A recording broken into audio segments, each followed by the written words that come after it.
Pues muchas gracias, Gabriel. Primero agradecer a Cooperativas esta invitación, a Gabriel, a Ángel, y para mí es un placer, desde luego, estar aquí, ver muchas caras conocidas de amigas y amigos, y cuando uno vive fuera, pues esto se agradece doblemente, el ver caras conocidas, sobre todo cuando se tira mucho tiempo. Pues bueno, conoces a mucha gente, pero bueno, no le gusta ver a la gente conocida y, oye, pues es agradable estar aquí. Entonces, ahora me ocupo, como decía Gabriel, sobre todo de hacer el seguimiento de las cuestiones comerciales agroalimentarias que básicamente tienen lugar en la Organización Mundial de Comercio en un momento particularmente interesante como el que estamos viviendo, pues bueno, pues con todo esta sacudida que nos ha dado la administración Trump en materia comercial.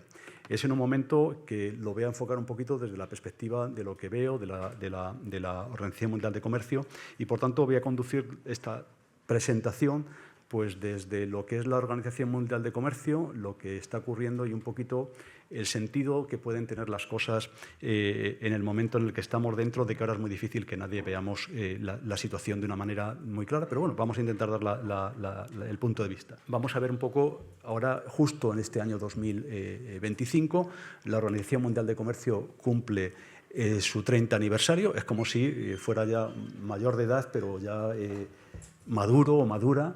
30 años es casi una generación, con lo cual es un tiempo lo suficientemente amplio como para tener una perspectiva muy clara. Luego vamos a ver por qué entra en crisis el sistema multilateral de comercio, por qué, y esa frase que pongo ahí, el fin del comercio internacional basado en reglas, cuándo se acaba ese comercio internacional basado en reglas que ha durado por lo menos 30 años. Vamos a hacer un análisis un poquito de lo que ha sido ese gran día de la liberación del 2 de abril que anunció Donald Trump. Vamos a ver la situación en la que estamos, de los 90 días de tregua, qué está sucediendo durante este interregno en el que nos encontramos. Y luego voy a hacer una especie de giro hacia el sector agroalimentario para ver la importancia que tiene el comercio en el sector agroalimentario a nivel mundial, y después ya una vuelta bueno, pues a ver ese nuevo orden que se tiene que instalar en el comercio internacional, pero que todavía no sabemos cómo será ese nuevo orden. Pues bien, ahora estamos en esos 30 aniversarios de la Organización Mundial de Comercio, pero antes de describirlo, quiero que por un momento penséis, cuando se crea la Organización Mundial de Comercio en el año 1995, que penséis un poquito cómo era el mundo en 1995. En 1995, hacía 6 años que había caído el muro de Berlín.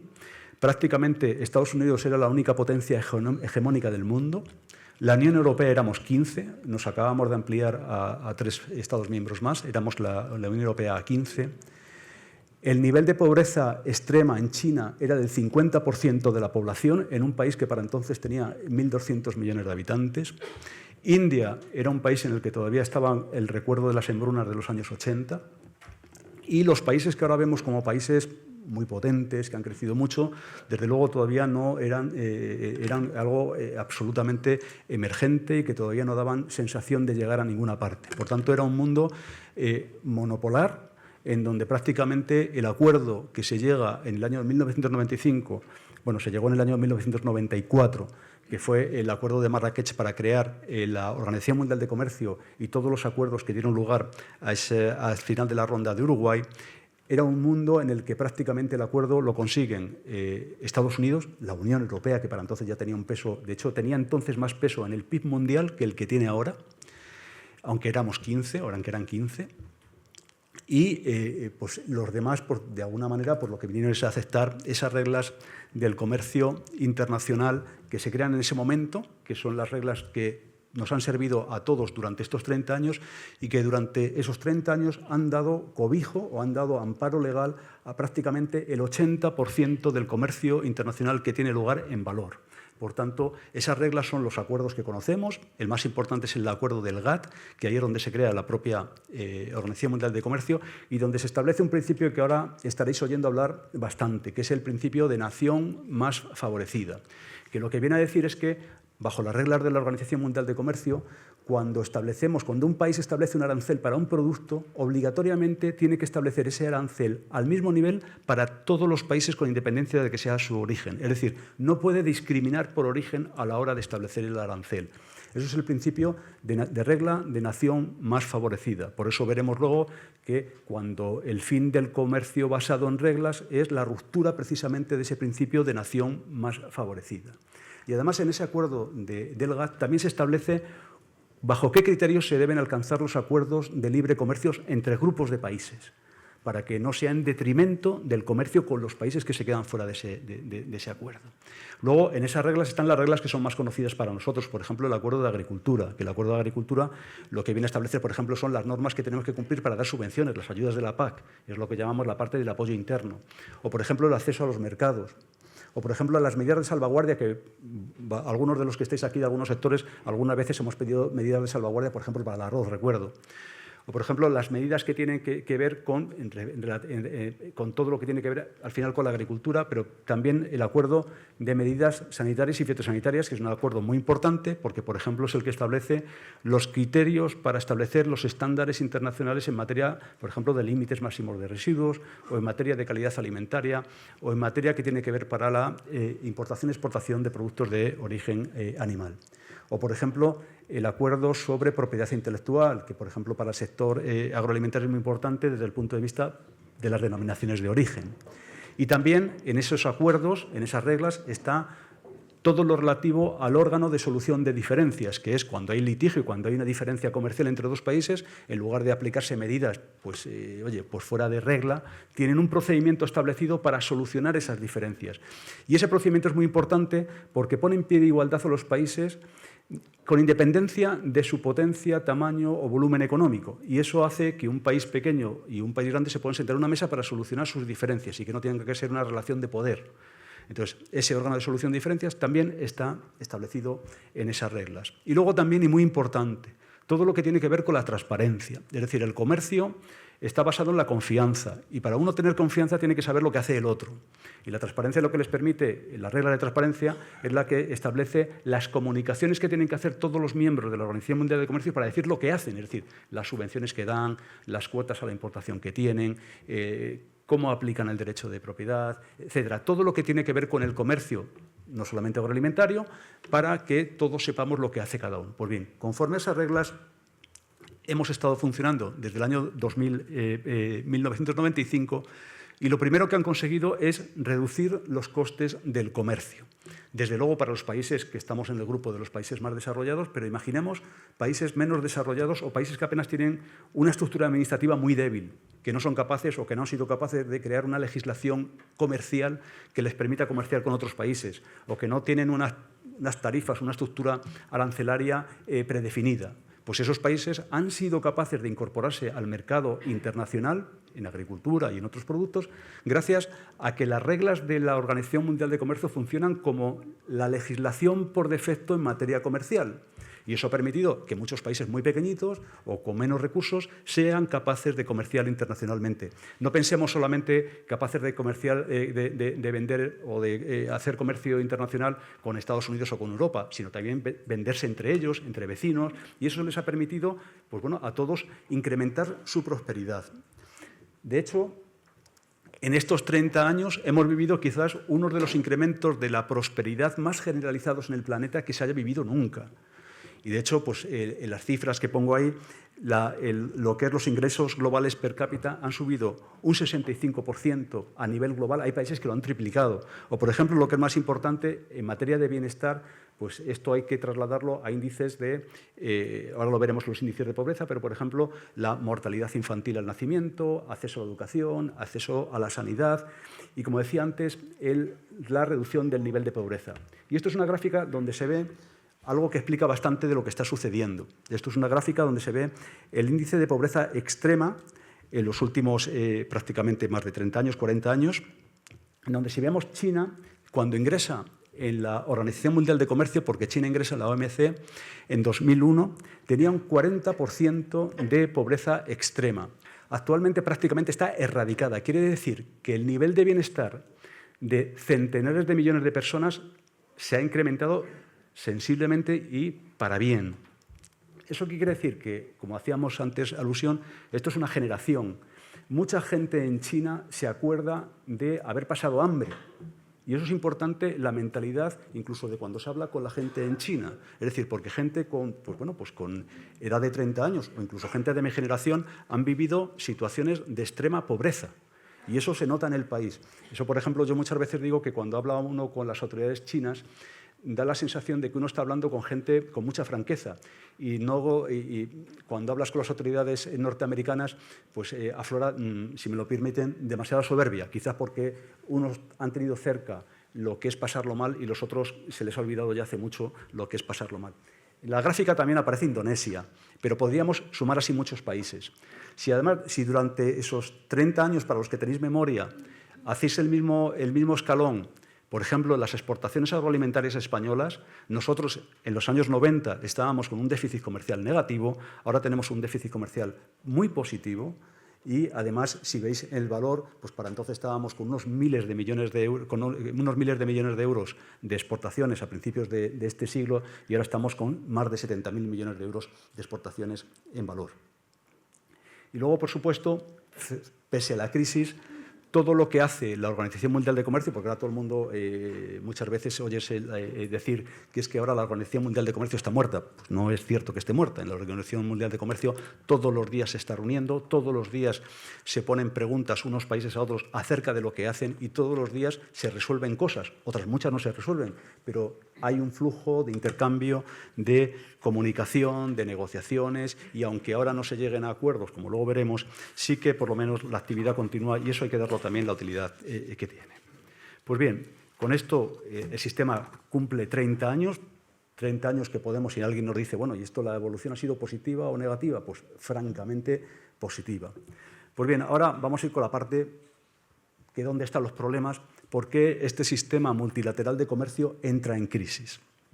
Fundamentalmente entra en crisis, y pongo ahí las dos banderas de Estados Unidos y China, como consecuencia de una especie de, lógicamente, los problemas que va teniendo la propia organización, pero también el sentimiento que va teniendo los Estados Unidos acerca de lo que ocurre en el comercio internacional.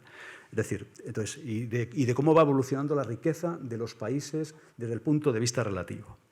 Entonces, para Estados Unidos, el origen del problema es fundamentalmente China. Es decir, para un país que ha sido tan hegemónico como Estados Unidos, que el siglo XX ha sido el siglo de los Estados Unidos, ver que un país se te aproxima, pues no debe ser fácil para una nación donde, como decía antes también, pues la soberbia también juega su papel.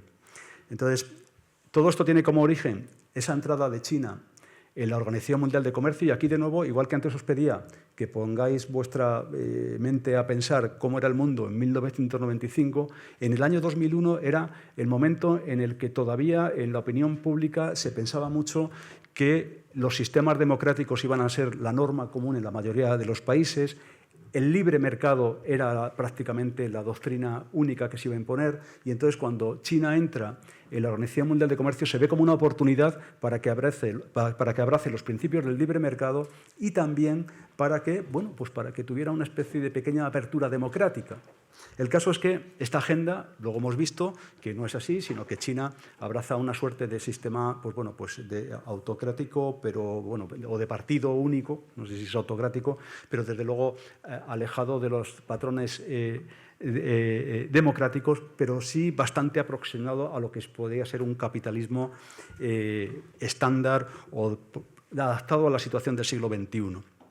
Entonces, Estados Unidos lo que interpreta de esta situación es que la China lo que ha hecho es aprovecharse de las reglas de la Organización Mundial de Comercio para institucionalizar comportamientos comerciales que considera desleales. Esto muchos lo hemos oído hablar muchas veces, incluso lo hemos vivido de una manera o de otra, como China, todos hemos sospechado que en algún momento han hecho un uso abusivo de la propiedad intelectual, en muchos casos incluso recurriendo a piratería. Estados Unidos le acusa incluso de utilizar fraudulentamente el cambio de moneda para potenciar sus exportaciones, utilizar, por ejemplo, mucho las empresas de Estado, o sea, muchos conocéis lo que hacen empresas como COFCO Internacional, que tiene activos físicos en muchísimos puertos del mundo para asegurarse las importaciones de productos agroalimentarios a China.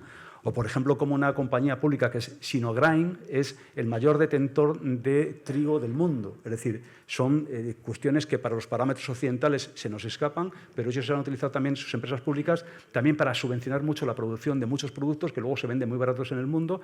Y Estados Unidos lo que viene a decir es que ese superávit comercial que ha generado China, que es con Estados Unidos, es la tercera parte del déficit comercial de Estados Unidos es por causa de China. Pues bien, ese superávit comercial, Estados Unidos lo que dice es que China lo ha utilizado no solamente para incrementar el bienestar de los ciudadanos de su país, sino sobre todo para conquistar una posición hegemónica a nivel mundial. Y aquí Estados Unidos hace mucho hincapié en la tecnología, porque ellos vienen a decir que detrás de la tecnología está el liderazgo mundial y está esa hegemonía que le está robando de alguna manera China.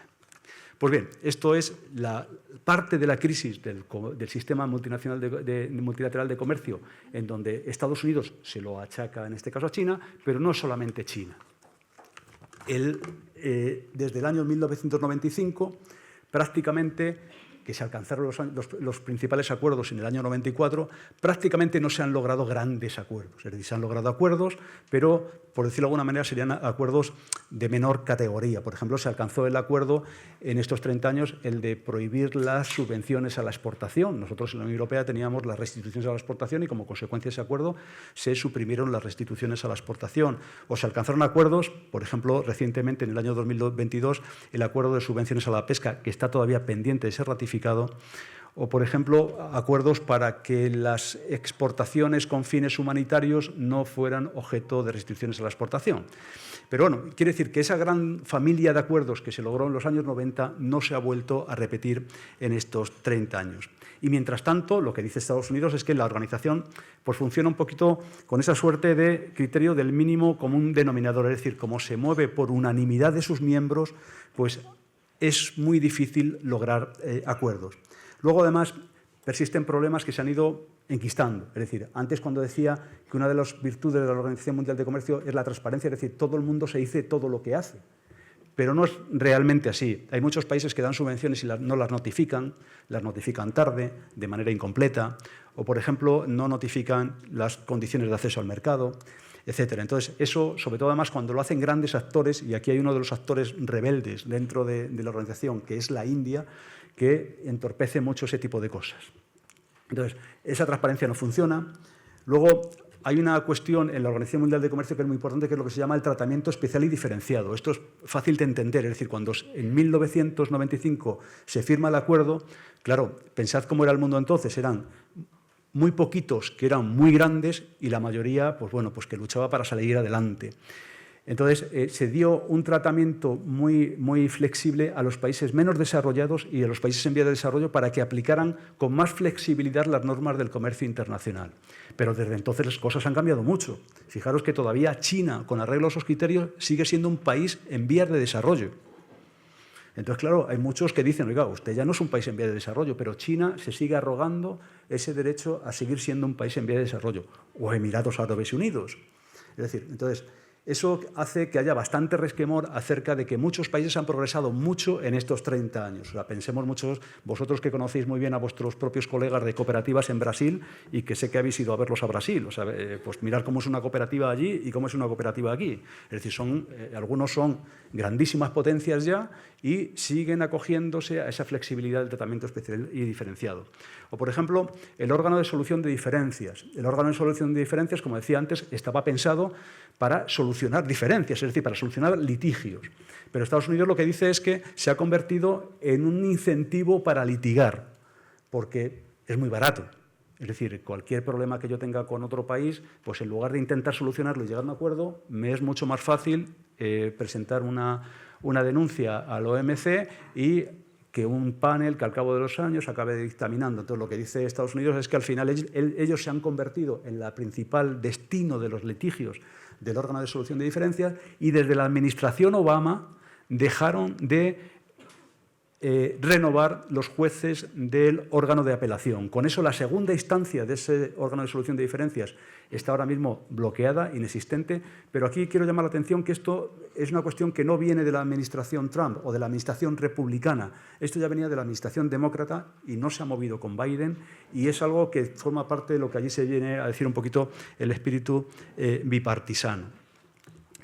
Pues bueno, el resultado de todo esto es que, bueno, además, se me olvidaba, Estados Unidos emprendió una agenda de reforma de la Organización Mundial de Comercio aproximadamente después del fracaso de la ronda de Doha, es decir, después del año 2006, y fracasó. Es decir, Estados Unidos intentó cambiar el funcionamiento del órgano de solución de diferencias y mejorar el sistema de transparencia. Y en los dos intentos fracasó.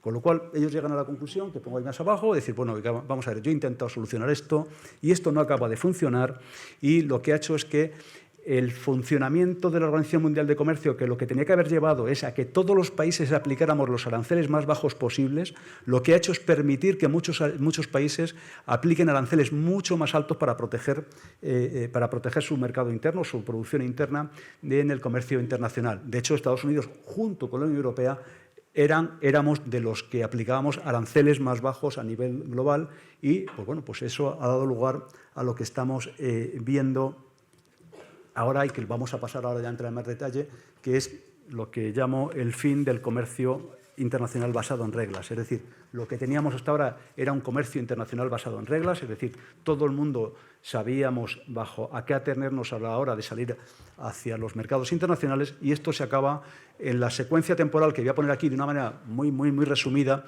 pero que la hemos vivido todos en directo en estos últimos meses. Todo empieza... Ahí pongo referencia a dos documentos, podría haber puesto muchos, pero uno es para ilustrar un poco que estas cosas no salen de la nada. Por ejemplo, hay un documento que se titula Project 2025 Mandate for Leadership, que es un documento del Partido Republicano del año 2023, es un tocho de 1000 páginas, que tiene un apartado comercial verdaderamente extenso y detallado, en donde viene descrito todo esto, con un nivel de detalle espectacular. Incluso viene descrito la acción a tomar por el gobierno republicano si llega al poder en el año 2025. Es decir, el guión estaba escrito. Otra cosa es que luego vamos a ver cómo la puesta en marcha de ese guión es caótica y un poquito arbitraria, pero esto estaba descrito. En ese informe que aparece más arriba, que es el informe anual que hace el USTR, que es la oficina comercial de la presidencia del Gobierno de Estados Unidos, viene también descrito todo esto que he resumido aquí de una manera pues, muy rápida, viene descrito con todo detalle de comportamiento por comportamiento, de qué medidas se puede actuar, del daño que hace Estados Unidos ese comportamiento, todo viene ahí descrito, con un lenguaje un poquito agresivo, pero viene descrito. Y luego la parte de abajo es el primer paso que da Estados Unidos el día 20, que es la America First Trade Policy, que es un memorándum en donde da a sus servicios la orden, el presidente de los Estados Unidos, para que revise toda la política comercial del país. Y luego ha habido más memorándums, ha habido más órdenes ejecutivas, pero ese fue el primero, y lo que es singular es que ese es el día de la toma de posesión. Por tanto, todo esto ya venía muy precocinado de antes. El 1 de febrero firma ya la orden ejecutiva imponiendo aranceles a Canadá, México y a China.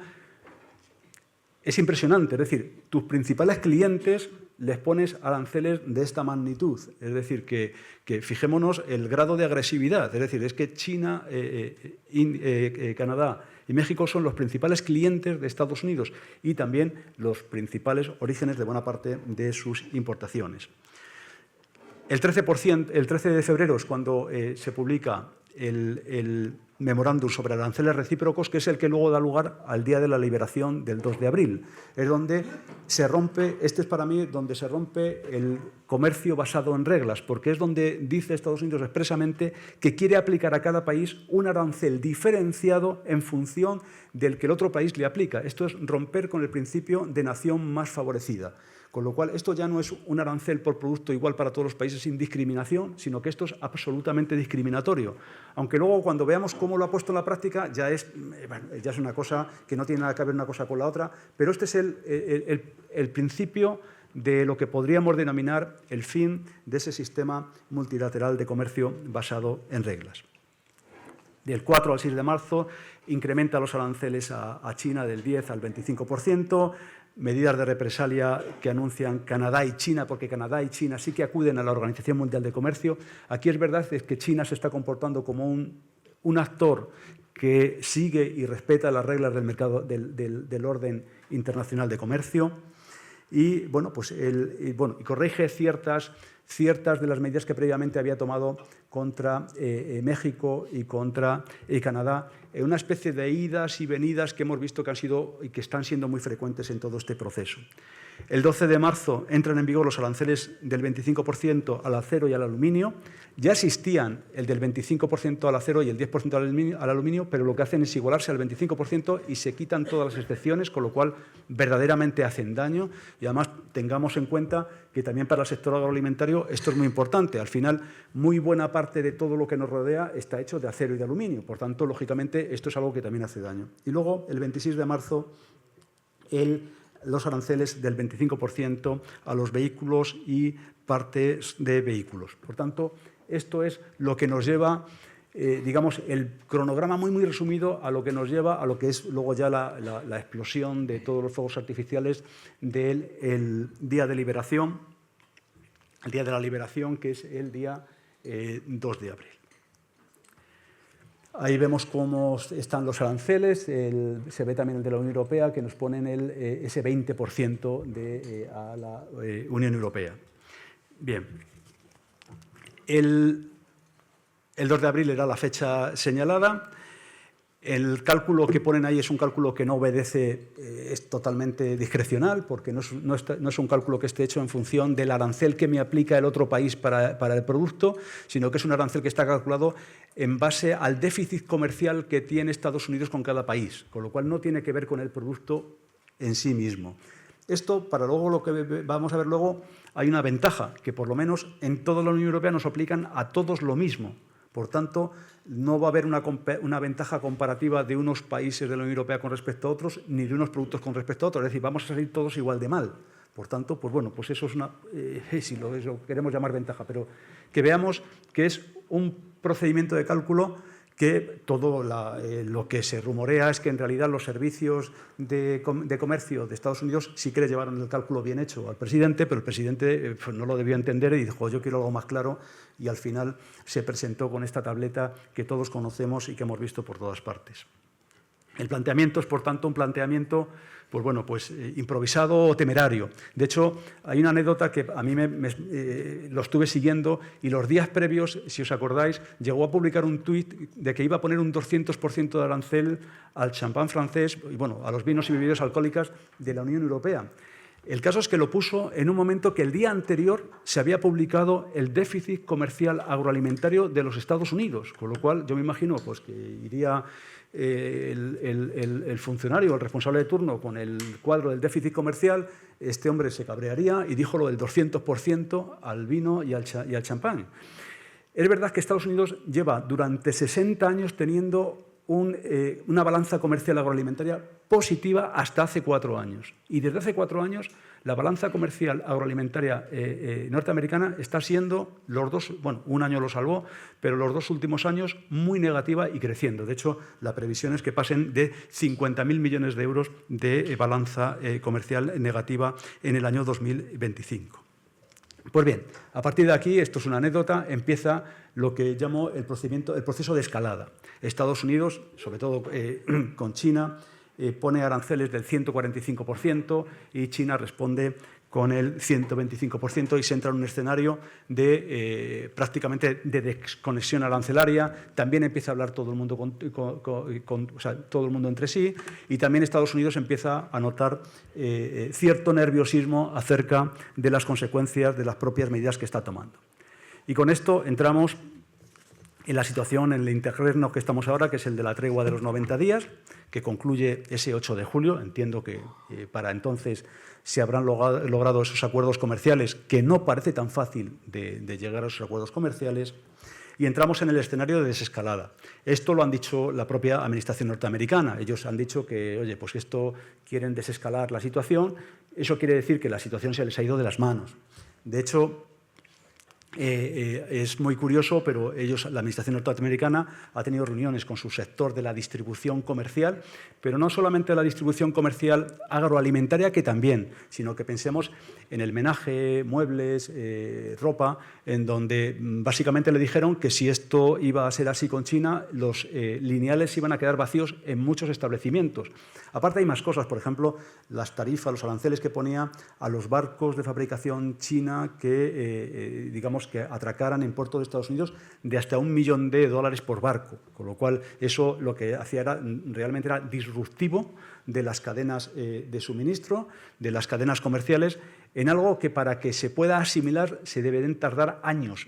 Y aquí estábamos hablando en cuestión de días. Por tanto, de alguna manera eso les asustó. También el tema de la industria del automóvil, porque les dijeron que se iban a quedar sin piezas, literalmente, para poder continuar. Y luego también una cosa que no es menor, que es la dureza de la respuesta de China. China no entra a negociar cuando le comunican todo esto, sino que pone su 125% de aranceles y no se pone al teléfono.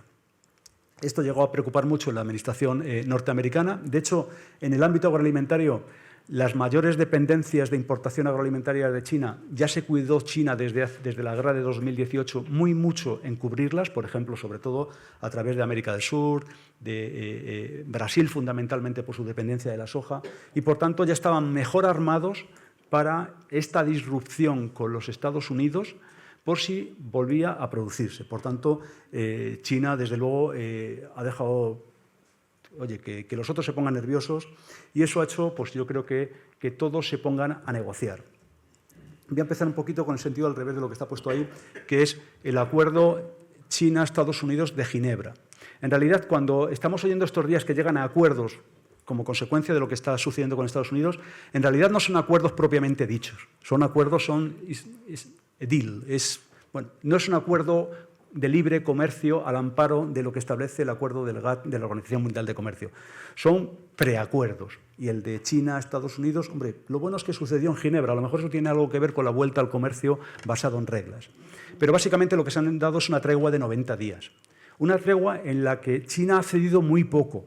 Y los que están cediendo son los que están pasándolo más apurado que ahora en este momento Estados Unidos. También yo creo que la Unión Europea se está comportando de una manera, pues, siguiendo las normas de los acuerdos de libre comercio. Es decir, la Unión Europea lo que le está diciendo a Estados Unidos es: yo no quiero un acuerdo con Estados Unidos en el que yo aquí a ti te diga mis concesiones. No, aquí tenemos que hacer un acuerdo que se ajuste a la OMC y que además en los dos tiene que haber concesiones mutuas. Y de hecho, la Unión Europea está ofreciendo un 0-0, es decir, quitar aranceles en los dos sentidos. Y Estados Unidos no quiere, porque luego veremos que Estados Unidos lo que quiere es dejar ese mínimo del 10% para todos, por lo menos, el 10%. Porque si no se le hunde el argumentario, de que quiere sacar ingresos fiscales procedentes de los aranceles. Mientras tanto, estamos negociando, la Unión Europea está negociando con la India.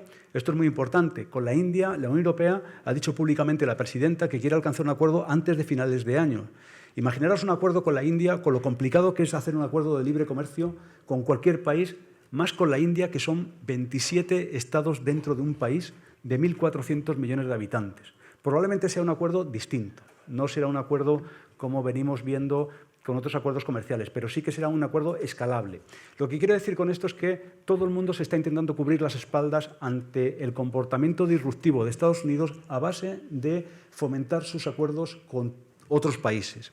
Lo está haciendo la Unión Europea, lo están haciendo otros socios comerciales y lo están haciendo otros países precisamente para defenderse de estas disrupciones. Por tanto, esto es lo que estamos viviendo en esta tregua de 90 días, tras la cual pues todavía no sabemos muy bien qué es lo que va a ocurrir. Para nosotros es importante también que se haya acelerado el acuerdo con el Reino Unido. El Reino Unido es nuestro primer destino de exportación fuera de la Unión Europea, Estados Unidos es el segundo. Pues bueno, eso también tiene que ver con que la DigiTrade, en este caso la Comisión Europea, se ha puesto las pilas en el sentido de extender nuestros acuerdos comerciales, profundizar nuestros acuerdos comerciales para estar más protegidos del impacto que pueda desprenderse de lo que ocurra con Estados Unidos.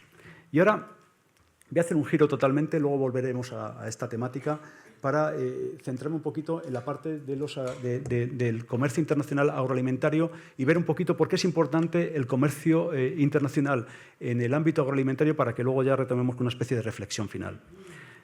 Primero, el sector agroalimentario representa el 10% en valor del comercio internacional mundial, es decir, no es demasiado. Y de hecho luego vamos a ver que en el caso de la Unión Europea con Estados Unidos es el 5, algo por ciento, no es mucho. Lo que pasa es que sin comer no se puede pasar. O sea, no es mucho, pero es un comercio sobre todo de productos básicos y esenciales, que es lo que más preocupa en términos de seguridad alimentaria.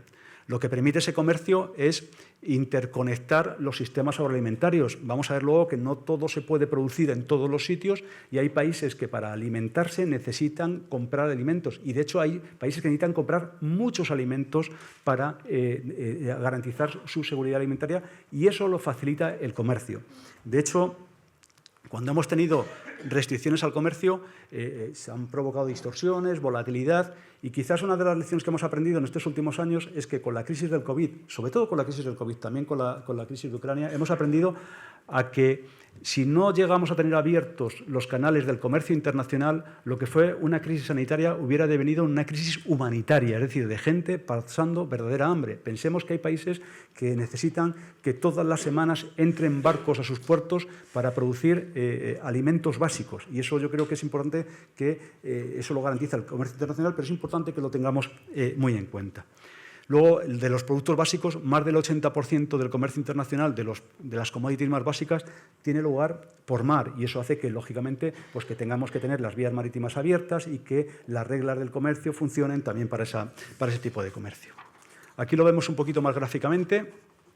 Eso verdecito que vemos es la porción del planeta donde se produce básicamente agricultura, pero realmente si nos ponemos a verlo, en los continentes excedentarios desde el punto de vista de producir más kilocalorías o más alimentos de los que necesitan, básicamente es sobre todo América del Sur, un poquito también América del Norte y lo que podríamos llamar esa franja horizontal que es todo lo que es Eurasia y donde ahí vemos, esto da para otra charla más amplia, la magnífica posición que tiene Ucrania y que también tiene el sur de Rusia en la producción de alimentos y la que tiene Europa, que lógicamente también la tiene.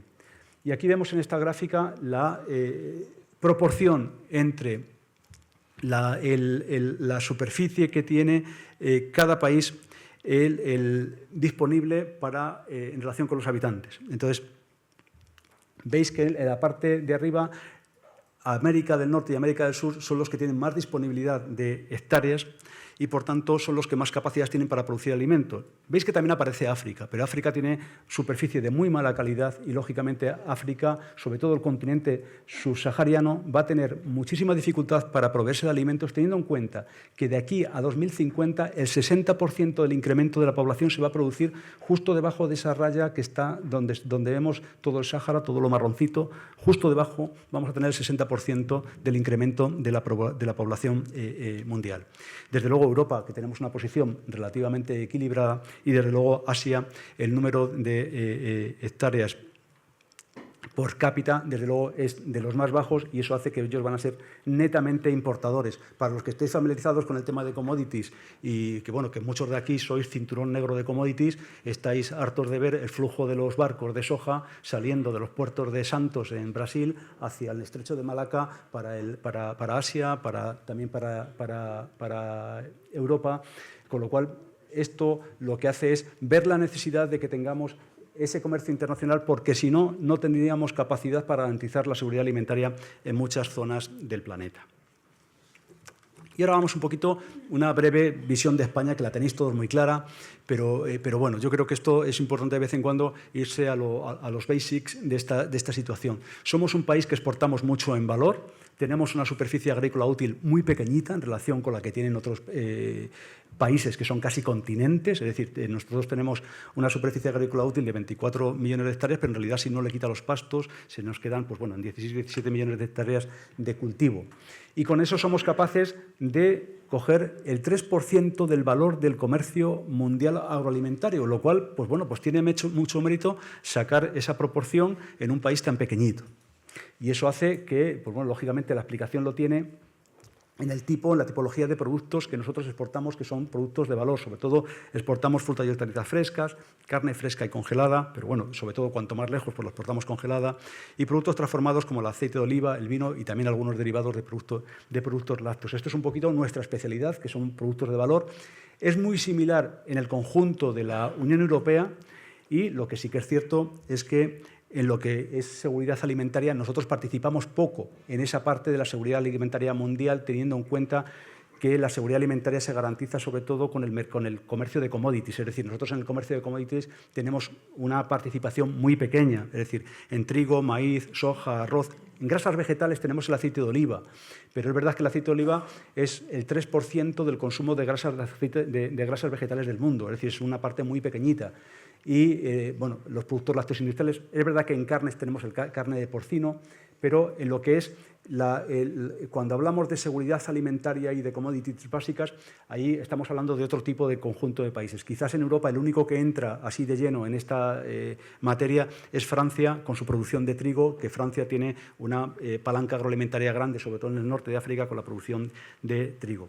Y luego nosotros somos un país gran importador de commodities. Importamos cereales, oleaginosas y los productos derivados de oleaginosas. Y cuando hemos vivido un año como los años de sequía, pues hemos visto que hemos llegado a importar pues, 15, 20 millones de toneladas de cereales, y todos los años entre oleaginosas, entre semillas de oleaginosas y derivados de oleaginosas, pues aproximadamente 6 millones de una cosa y 6 millones de otra cosa cada año, con lo cual pues, bueno, pues somos un país que necesitamos tener abierta la importación para valorizar ese producto en nuestro país y reexportar o atender a nuestra demanda interior, de la cual tenemos una situación de abastecimiento alimentario bastante bueno en comparación con muchísimos otros países. Por tanto, ese es un poquito el espectro, porque cuando uno habla de seguridad alimentaria a nivel mundial, cuando ve los actores que digamos que son protagonistas de esa seguridad alimentaria a nivel mundial, no se mide en el valor de la exportación, sino que se mide en las kilocalorías o en el producto que aporta para rellenar una dieta. Por tanto, esos son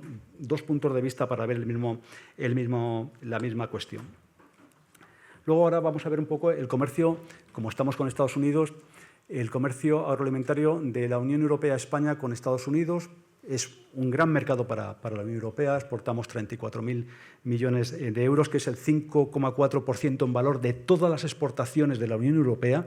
Es decir, antes veíamos que a nivel mundial el comercio agroalimentario a nivel mundial es el 10% del valor de todo el comercio mundial. Aquí, con Estados Unidos y Unión Europea, somos dos economías muy avanzadas, con lo cual pesa mucho la tecnología y los servicios. Por tanto, el valor es menos en productos agrícolas. Y las importaciones, 13.000 millones de euros, en el que España es el quinto exportador agroalimentario, con 3.600 millones, e importamos por valor de 2.051 millones de euros. Y para nosotros, como decía antes, es el segundo mercado de exportación, el segundo destino de exportación fuera de la Unión Europea, después del Reino Unido. Estados Unidos exportan sobre todo cereales, semillas, soja, maíz, aceites de semillas oleaginosas, frutos secos, productos lácteos, pienso y carne de porcino. Como veis, exporta mucha commodity. Es decir, Estados Unidos tiene en valor, sus exportaciones son como el doble de las nuestras, pero en tamaño de superficie agrícola útil es por 10. Con lo cual, claro, ahí se ve un poquito la diferencia entre lo que es la cesta de exportación de los productos agroalimentarios de Estados Unidos y las de un país como España. Y la Unión Europea exporta sobre todo vino, bebidas espirituosas, preparados de cereales, cervezas, productos lácteos y aceite de oliva. Y nosotros estamos en el primer grupo, en el vino y bebidas espirituosas. Pero ahí están por delante de nosotros Italia y Francia en valor, y también tenemos el aceite de oliva y también lácteos, sobre todo en quesos, que también exportamos a Estados Unidos. ¿Cómo puede una breve semblanza de cómo puede quedar la repercusión de lo que se ocurra, que no sabemos todavía lo que va a ocurrir, porque los acuerdos no están todavía, se están negociando, de lo que pueda ocurrir? Si todo esto se queda en un arancel del 10%, pues da la sensación de que se puede absorber. De hecho, hemos pasado circunstancias más complicadas que las del 10%. De todas formas, habría que valorar producto por producto, repercusiones cruzadas con otros países competidores. Aquí lo bueno es que si se lo han puesto, nuestro sector del vino va a estar igual de afectado que el sector del vino italiano o que el sector del vino francés, aunque luego hay diferencias por segmentos, porque no es lo mismo el vino caro que el vino barato, pero es verdad que un 10% es algo que se puede asimilar, se puede repartir entre importador y exportador. Y luego, además, también depende mucho de cómo evolucione la renta disponible de Estados Unidos, y esto es importante. Si al ciudadano norteamericano le va bien, es decir, si de repente la renta disponible del ciudadano norteamericano, por la razón que sea, le va bien, va a comprar más, e incluso con aranceles más altos, comprará más. Todo dependerá también de cómo vaya el tipo de cambio euro-dólar. Es decir, va a haber muchos factores para ver cómo puede repercutirse si finalmente es del entorno o del orden de magnitud del 10%. Las primeras impresiones, como decía antes, el vino, pues, hombre, parece que por los aranceles que estamos viendo, los vinos del Nuevo Mundo van a estar mejor tratados a lo mejor que los nuestros. Pero es verdad que muchas veces el vino español compite con el vino europeo, con lo cual en la medida de que estemos más o menos igual tratados, pues eso nos da alguna ayudita. Pero bueno, es algo que estamos dentro de orden de magnitud, si estamos en el 10%, que la situación podría ser manejable. En el aceite nos podemos encontrar con la circunstancia de que si tenemos una cosecha como la que esperamos, pues a lo mejor nos encontramos que el precio en el lineal en Estados Unidos va a estar más barato de lo que ha estado, con lo cual pues bueno, va a ser una situación un poquito particular. Y hablando de situaciones particulares, realmente a la aceituna negra, y ahora que veía por ahí a Antonio, pues peor. ¿Qué vamos a hacer? Ya estábamos mal, pues peor. Es decir, la aceituna negra realmente es la que no tiene, desde luego esto le viene fatal porque es una piedra bastante más grande que es la que tiene en estos momentos.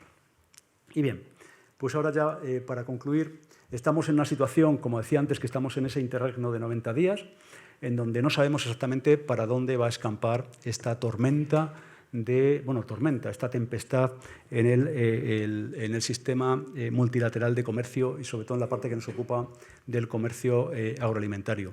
Primero va a ser importante saber todos estos acuerdos, que en realidad, repito, no son acuerdos propiamente dichos, pero al final tendrán que cristalizar en acuerdos que tengan un marco legal encima.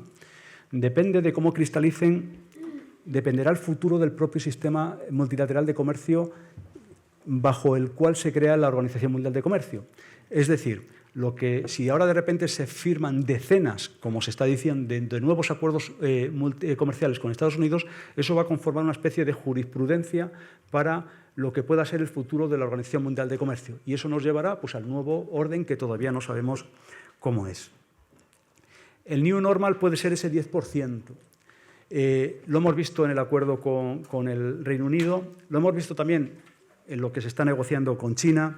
Lo estamos viendo también porque con la Unión Europea quieren mantener ese 10% como mínimo, porque claro, si tú has vendido a tus ciudadanos que vas a generar ingresos fiscales con los aranceles, si los quitas, pues se te va el negocio, con lo cual o dejas ese 10% o si no mueres internamente.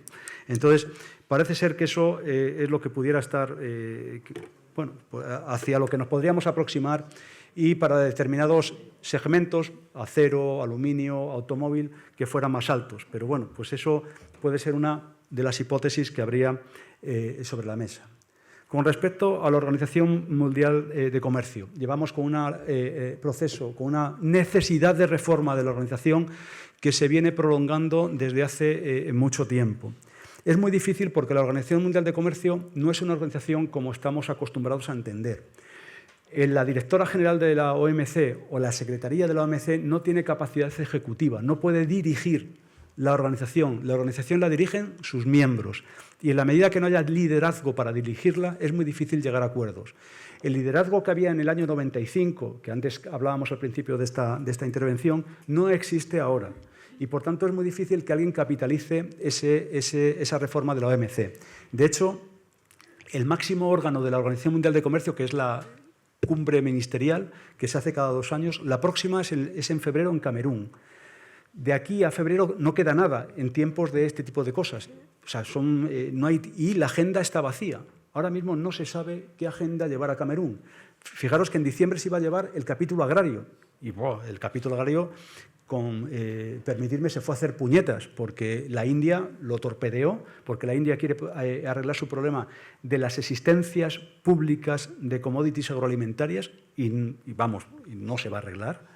y también quería arreglar otros problemas. Y, por tanto, no va a haber ni agenda agraria y probablemente ni agenda de reformas, porque en este momento, así es como estamos. Todos estamos un poquito esperando a ver qué pasa cuando concluya esa tregua de los 90 días.